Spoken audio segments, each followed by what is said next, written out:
Royal news H D T وی bureau chief Jamshoro Hamza Ali Mughal. بستی police کا ایک ایسا دنگا، صرف 6 ماہ کی معصوم بچی کو ایسے اپنے ساتھ لے گئے۔ گھر میں مائیں بیٹیاں روئیں، باپ بھی بے چین۔ گھر والوں کا دردناک بیان۔ بچی کے والدین کا کہنا ہے پولیس بغیر کسی وارنٹ یا وجہ بتائے گھر میں گھس آئی اور ہماری جانیں نکالنے والی بچی کو اٹھا کے لے گئی۔ ماں کا دل دہلا دینے والا بیان۔ وہ میری گود سے میری چاند سی بیٹی چھین کے لے گئے۔ میرے سامنے میری بیٹی چیخ رہی تھی اور میں بے بس تھی۔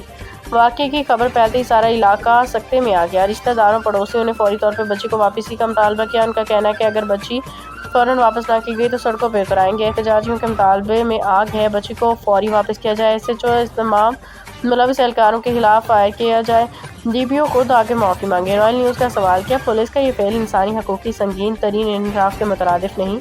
کیا 6 ماہ کے بچے سے کسی کو خطرہ ہو سکتا ہے؟ اعلیٰ حکام کیوں خاموش؟ عاقبات، رائل نیوز اس معاملے پہ پوری طرح نظر رکھے ہوئے ہے۔ مزید اپڈیٹس آنے تک ہمارے ساتھ جڑے رہیں۔